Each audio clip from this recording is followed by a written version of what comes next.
Bagong araw na naman, siyempre panibagong luto serye na naman ang ating gagawin mga kaprobinsyano. Pero bago ang lahat, meron muna tayong ibang gagawin. Lilinisan ko nga pala muna itong ating pagtataniman ng gulay para maging maayos at malinis na rin itong ating paligid. Marami-rami din kasi yung itatanim natin na gulay ngayon at sana mabuhay naman lahat. At nung mainit na ang sikat ng araw, nagpahinga muna ako. Hindi ko nga pala muna pinapasok yung aking anak at inuubo. Puso kasi ito dito sa aming lugar. At maya-maya nga lang lumabas na rin ako ng bahay. At napapaisip na naman ako sa ating uulamin ngayong araw. Mabuti na lang din at naaalala ko, meron nga palang nagre-request sa atin na isa nating solid na follower. Magluto raw ako ng bunga ng malunggay na may sahog na karne. Mabuti na lang din talaga, may bunga pa itong aking malunggay sa harap ng bahay. Mukhang itinadhana talagang ito ang magiging ulam namin ngayong tanghali. Medyo marami-rami rin ang ating nakuha. Pang isang ulaman na rin to mga kaprobinsyano. Sa totoo lang mahirap din talagang mag-isip ng iuulam sa araw-araw, lalo na kapag wala kang pambili.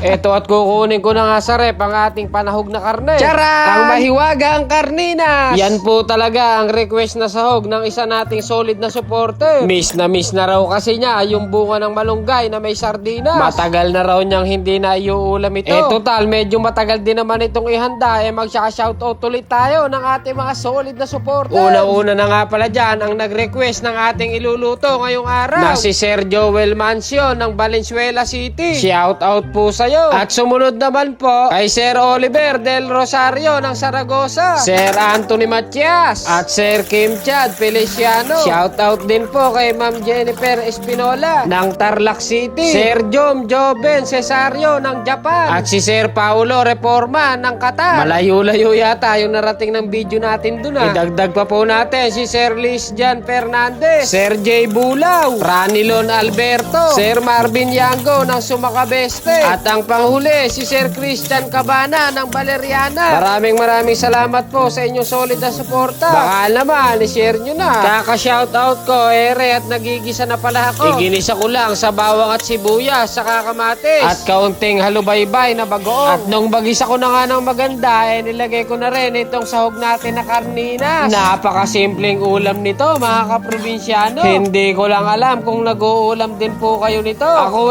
bata pa lang, birador na ng malunggay sa kapitbahay. Biro lang po, nanghihingi naman ako. Kahit nga ba sa puno lang kapag walay may-ari.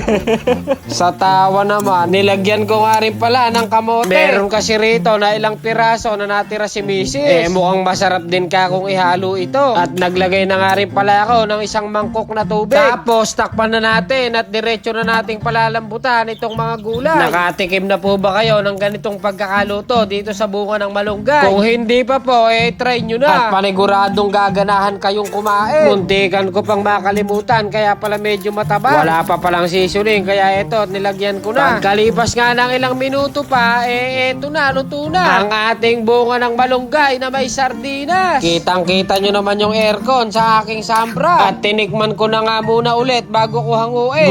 Goods na. Paniguradong malalakas na naman tayo ng kain nito. Eto at nagbihis nga muna ako at basang-basa na ng pawis ang aking masipag na sambra. Tara po, samahan nyo na po kaming kumain ang aking munting prinsesa. Napaka-solid naman talaga ng ganitong ulam kapag nasa probinsya ka. Tudahagod, ang sarap. Simpleng ulam pero mapapatodo ang pagkabusog nyo. Marami pong salamat sa inyong panonood. Hanggang sa muli.